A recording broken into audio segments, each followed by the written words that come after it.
Hello દોસ્તો, કેમ છો? મજામાં ને? બધાનું સ્વાગત છે ધનશ્રી એકેડેમીના ચેનલ પર. આજે આપણે વાત કરશું પેટીએમ વિશે. તો પેટીએમ વિશે છેલ્લા 2 દિવસમાં ઘણા બધા લોકોના સવાલ આવી રહ્યા છે અને પૂછી રહ્યા છે કે સર પેટીએમનું હવે શું થશે? પેટીએમની સેવા આપણે યુઝ કરી શકશું કે નહીં? પેટીએમ એપ ચાલશે કે નહીં? પેટીએમના શેરનું શું થશે? એવા ઘણા બધા પ્રશ્ન આવી રહ્યા છે. તો એના માટે જ આજનો વિડીયો બનાવી રહ્યો છું. જો તમે પહેલી વાર આ ચેનલ પર આવ્યા હોય તો પ્લીઝ લાઇક કરી દેજો, સબસ્ક્રાઈબનું બટન દબાવી દેજો, એટલે જ્યારે પણ હું લાઈવ આવું તમને નોટિફિકેશન મળી જાય. તો મિત્રો જરૂરથી સબસ્ક્રાઈબ કરી લેજો.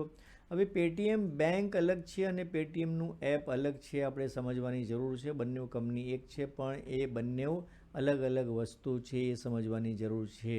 તો પેટીએમ બેંકની ઉપર આરબીઆઈએ આંગળી ચીંધી છે કે અમુક વસ્તુ એની સારી નથી, જે બેંકના નોર્મ્સ હોય, જે નિયમ હોય એમાં એને કંઈક ભંગ કર્યા છે. તો પેટીએમ બેંકનો પ્રોબ્લેમ છે, એમાં લેવડ દેવડ આવનારા સમયમાં બંધ કરવામાં આવશે. તો આપણે શું કરવાનું છે? આપણું જે પેટીએમ અકાઉન્ટ છે એમાં આપણે બીજી બેંકનું યુપીઆઈ કે બીજી બેંક સાથે લિંક કર્યું હશે તો પ્રોબ્લેમ નહીં આવે, પણ પેટીએમથી પેટીએમ બેંક સાથે લિંક કર્યું હશે તો 29 ફેબ્રુઆરી પછી તમે ડીલ કરી શકશો નહીં, એમાં પૈસા કાઢી શકશો નહીં, કંઈ કરી પણ જમા કરી શકશો નહીં. નવા અકાઉન્ટ ખોલવાનું પણ પેટીએમ બેંકમાં રિઝર્વ બેન્કે ના પાડ્યું છે. તો આપણે જોઈએ કે ચાર્ટ પર શું દર્શાવે છે. તો આવો આપણે ચાર્ટ પર જોઈએ કે શું છે. તો હવે આપણે ચાર્ટ પર આવી ગયા છે, પેટીએમના ચાર્ટ પર, અને આપણે જોઈએ તો શરૂઆત આની 1955 રૂપિયાનો હાઈ છે. જ્યારે આઈપીઓ આવ્યો હતો ત્યારે આપણે અહીંયા જોઈએ તો 1 નવેમ્બર 2021માં જ્યારથી આઈપીઓ આવ્યો ત્યારથી કન્ટિન્યુઅસ મંથ ઓન મંથ મંથનો ચાર્ટ છે, મહિનાથી મહિના નીચે જ જતો રહ્યો. અને પછી આ તમે જોયું તો અહીંયા 487 રૂપિયાની આસપાસ સેટલ થઈ ગયો, જે અત્યારે ભાવ ચાલે છે. એ જ ભાવમાં પહેલાં પણ અહીંયા આ પ્રાઇસમાં 2 માર્ચ 2022માં આ જ પ્રાઇસ પર આવ્યો હતો. પછી એ જ પ્રાઇસમાં પાછો 1 ડિસેમ્બર 2022માં આવ્યો. પછી અત્યારે હવે અહીંયા પાછો આ જ પ્રાઇસ પર આવી ગયો છે. જો આ જ પ્રાઇસની આસપાસ આવી ગયો છે. અત્યારે આપણે વાત કરી રહ્યા છીએ ત્યારે 2 ફેબ્રુઆરી 2024માં. એટલે કહેવાનો અર્થ આ એને સપોર્ટ પહેલાં એકવાર લીધો, આ બીજી વાર લીધો સપોર્ટ, આ ત્રીજી વાર આ જ જગ્યા પર આવી રહ્યો છે. એટલે હવે થઈ શકે કે અહીંયાથી હજી પણ નીચે જાય, હજી પણ ઉપર આવે, પણ આ 1000નું ટોપ બનાવ્યા પછી નીચે જ આવ્યો છે. અને ઉપરનું તો હાઈ જુઓ. હવે આપણે જોઈએ કે આપણે ડેલી ચાર્ટ પર જોયું, મંથલી ચાર્ટ પર જોયું, હવે આપણે ડેલી ચાર્ટ પર જોઈએ તો ત્યાં શું બની રહ્યું છે એ જોઈએ આપણે.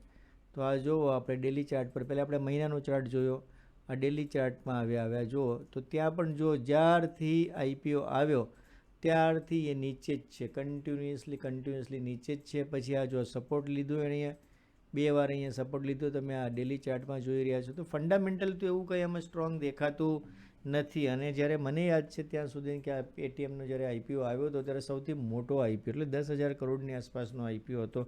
ખૂબ મોટો એ આઈપીઓ હતો એવું મને યાદ છે ત્યાં સુધી. એવું હોઈ શકે, થોડા ઘણું આગળ પાછળ થઈ શકે, પણ એટલો મોટો ભરનું ભારતમાં આપણે ઇન્ડિયાની અંદર ઘણું મુશ્કેલ પડે.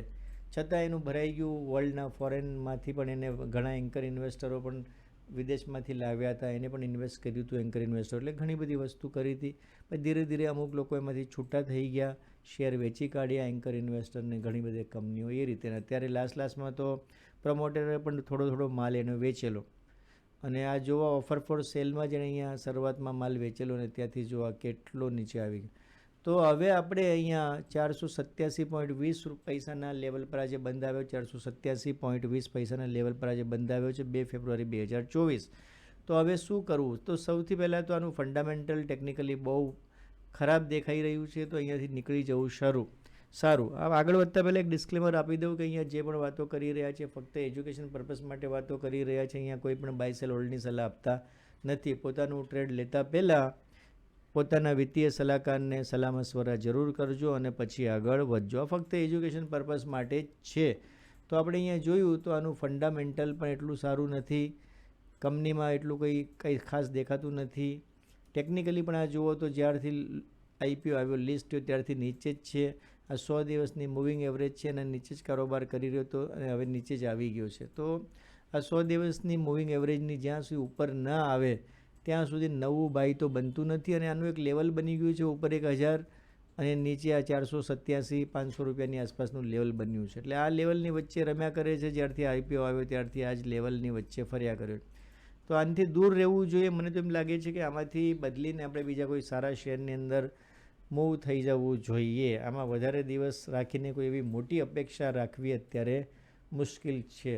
તો મિત્રો, જો તમે શેર બજાર શીખવા માંગતા હોય તો આવો ધનશ્રી એકેડેમીમાં, જે આપણે ઓનલાઈન ઓફલાઈન કોર્સ શીખવાડીએ છીએ. ડિસ્ક્રિપ્શનમાં લિંક છે, ત્યાંથી જોઈન થઈ શકો.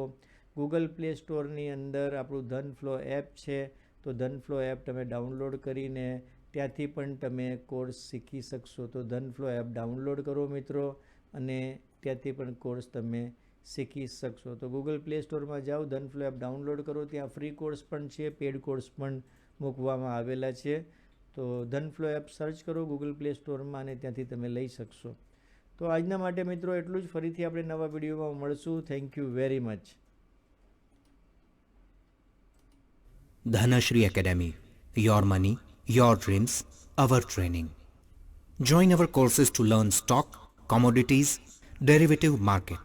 Log on to www.dhanashriacademy.com. Thank you for watching this video.